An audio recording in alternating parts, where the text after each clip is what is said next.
Baik, Assalamualaikum warahmatullahi wabarakatuh. Perkenalkan, kami dari kelompok pembangkit listrik tenaga gas dan uap. Di sini terdapat nama-nama kelompok dan saya Arkan Baryamanullah dengan NIM 21191001008. Dan rekan saya Dwiki Agus dan Miko dengan NIM 1037 dan Muhammad Junaidi Abdillah dan NIM 1038. Di sini terdapat 4 topik yang akan Eh, saya bahas. Ini ada pendahuluan dari PLTGU, pembahasan studi kasus yang terdapat pada PLTGU, dan kesimpulan yang kami dapatkan. Yang mana di sini terdapat pendahuluan. eh, yang pertama itu apa itu PLTGU?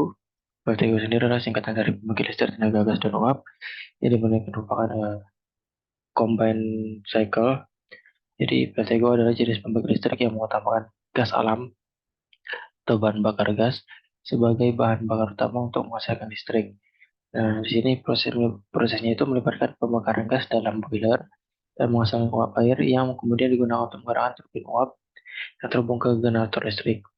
Generator ini mengubah energi magnetis dari turbin menjadi energi listrik dan menghasilkan daya listrik yang kemudian didistribusikan ke jaringan listrik. Beberapa rumusan masalah yang akan kami angkat. Pertama, bagaimana prinsip-prinsip PLTGU. Yang kedua, biaya pembangkitan dengan bahan bakar gas alam. Yang ketiga, contoh studi kasus dari PLTGU. Yang keempat, bagaimana penyelesaian kasus apabila yang kelima itu apa kelebihan dan kekurangan PLTGU. Yang keenam, bagaimana potensi sumber daya dalam dan lagi mempengaruhi perkembangan PLTGU. Yang kedua, pembahasan itu prinsip dari pembangkit listrik tenaga gas dan uap. Di sini terdapat gambar dari sistem PLTGU yang dimana pada saat ini gas pembakaran gas yang terjadi pada turbin, yang dimana turbin dari gas ini merupakan satu poros dengan generator. Jadi saat turbin eh, gas dibakar dan terdapat kompresor yang untuk melakukan tekanan udara untuk membantu pembakaran gas. Lalu sini turbin gas ini digunakan untuk menggerakkan generator dari yang ini. Terus setelah itu eh, sisa dari pembakaran gas ini dimanfaatkan untuk eh, menghasilkan uap dari pipa-pipa air ini. Jadi eh, memanaskan pipa-pipa air ini. Jadi lalu nanti eh, pipa-pipa air ini menghasilkan uap dan masuk ke eh, turbin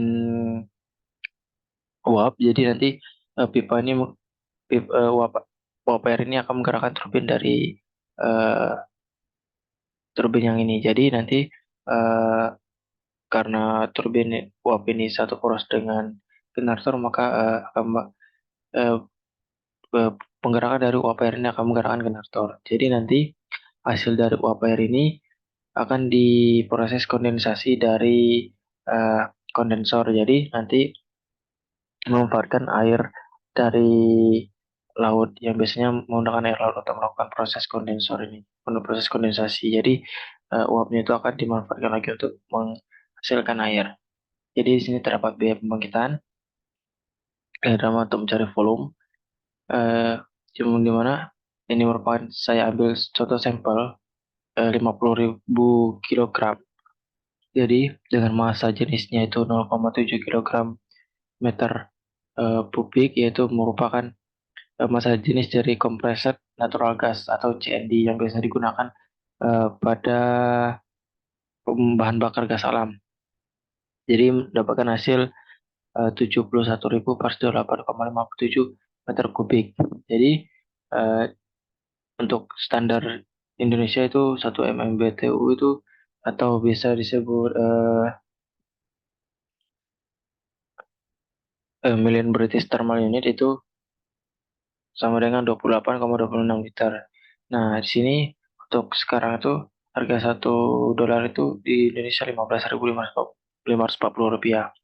Dan untuk harga 1 million British thermal unit itu sama dengan 6 US dollar. Jadi di sini saya coba biaya pembangkitan per jamnya itu berapa, dan di mana 71.408,57 dibagikan 28,26, yaitu terus dikalikan dengan harganya 1 MMBTU itu menghasilkan 15,165,3 US dollar. Dan jika dikalikan dengan 30 hari atau per bulannya itu eh, biaya pembangkitannya itu biaya pembangkitannya itu 454,959 US dollar. Ini mana untuk biaya pembangkitan dari PLTGU sendiri itu, untuk membuat PLTGU sendiri itu saya ambil contoh dari PLTGU Muara Tawar. Dari PLTGU Muara Tawar itu membutuhkan biaya pembangkitan yaitu sekitar biaya pembangunan PLTGU Muara Tawar itu sekitar 2,2109 miliar. Itu eh, akan yang itu sekarang itu dioperasikan pada tahun 2022 dan sekarang masih dioperasikan, dan sekitar mungkin pembangunan itu sekitar 98,7%. Di sini dapat studi kasus bahwasanya studi kasus ini itu pembangunan pembangunan PLTGU Muara Tawar ini dengan kapasitas 2.400 megawatt itu yang berada di Jawa Barat rencana untuk mengatasi fluktuasi kebutuhan listrik. Nah, tetapi memiliki dampak-dampak pada lingkungan karena konstruksi pembangunannya seperti mobilisasi personil dan pematangan lahan. Dan juga berpengaruh pada penduduk lokal yang bekerja di PLTGU. Karena dengan manfaat positifnya itu dengan penduduk lokal itu karena menjadikan lapangan pekerjaan untuk eh, masyarakat lokal tersebut yang dimana mendapatkan penghasilan lebih tinggi dibandingkan nelayan, karena kan sebagian besar itu mendukung proyek karena peluang pekerjaan ya. Terus mungkin beberapa dari masyarakat itu mengeluhkan pendangkalan laut dari proyek pembangunan PLTGU ini, jadi akan memfavorit hasil tangkap udang. Jadi penurunan hasil tangkap itu udang itu akan dipengaruhi dari eh, proyek pembangunan PLTGU ini, karena pendangkalan laut itu disebabkan oleh sedimentasi sebelum proyek. Tetapi kualitas air perhatikan ini mana di sini juga eh, pengaruh dari PLTGU itu adalah kualitas air laut, memperhatikan peningkatan logam berat yang sebenarnya berasal dari limbah perkotaan. Tapi ini karena bakau yang di sekitar PLTGU itu eh, dibasmi, bukan dibasmi apa, di karena proyek ini jadi hutan bakau itu ditebang. Jadi eh, di mana hutan bakau ini merupakan sebagai apa ya, menyaring logam berat untuk proses dari eh, menyaring logam beratnya. Dan juga di sini terdapat eh, pengaruh dari PLTGU itu, tingkat kebisingan dan debu mengganggu penduduk dekat PLTGU yang sedang juga tidak merasakan gangguan. Terdapat penyelesaian kasus. Yang pertama itu pada proses peraturan Menteri Negara Lingkungan Hidup nomor 21 tahun 2008, terdapat cara bagaimana menanggulangi emisi yang dihasilkan itu dengan menggunakan alat Continuous Emission Monitoring System atau CEMS. Nah, terus yang kedua itu untuk penanggulangan tingkat kebisingan menurut standar Basic Requirement OSHA, rekayasa mesin harus dilakukan pada kondisi cladding untuk mengurangi pancaran bising dari pipa akibat aliran fluida di dalamnya. Dan silencer, attenuator, muffler untuk mereduksi kebisingan fluida dengan meletakkannya di daerah atau jalur aliran fluida seperti kompresor, blower, dan pompa vakum. Nah, didapat yang ketiga itu untuk menanggulangi logam berat dan dengan cara penanaman tembakau secara bersama masyarakat. Dan ini juga termasuk ini apa, bisa dijadikan AGTCSR suatu perusahaannya itu ya.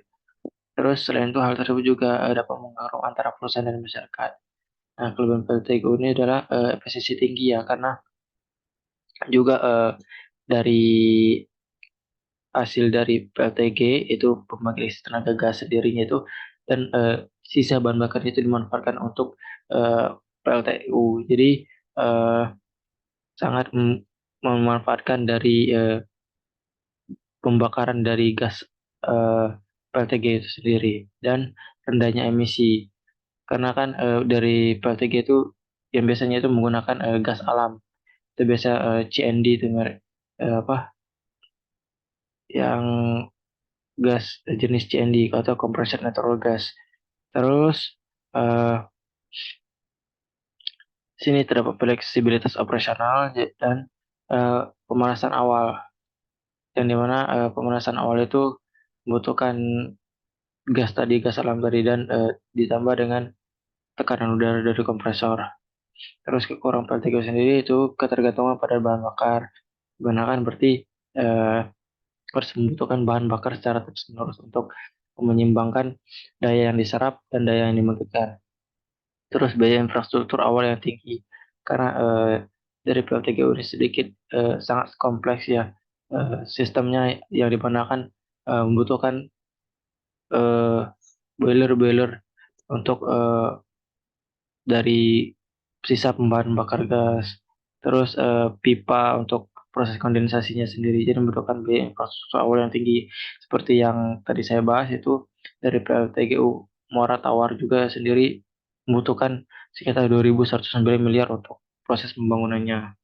Dan emisi metanen juga mempengaruhi dampak-dampak lingkungan sekitar. Dan keempat, keterbatasan lokasi karena PLTGU sendiri ini merupakan karena berhubungan apa terdapat combine cycle, yaitu ada uap airnya itu, jadi proses kondensasi sendiri membutuhkan air yang suhunya itu stabil, jadi membutuhkan seperti air tawar, air laut itu. Jadi eh, lokasinya itu di idealkan itu di tepi pantai, jadi membutuhkan sangat keterbatasan lokasi dan potensi sumber daya, di mana yang pertama itu dalam negeri ya.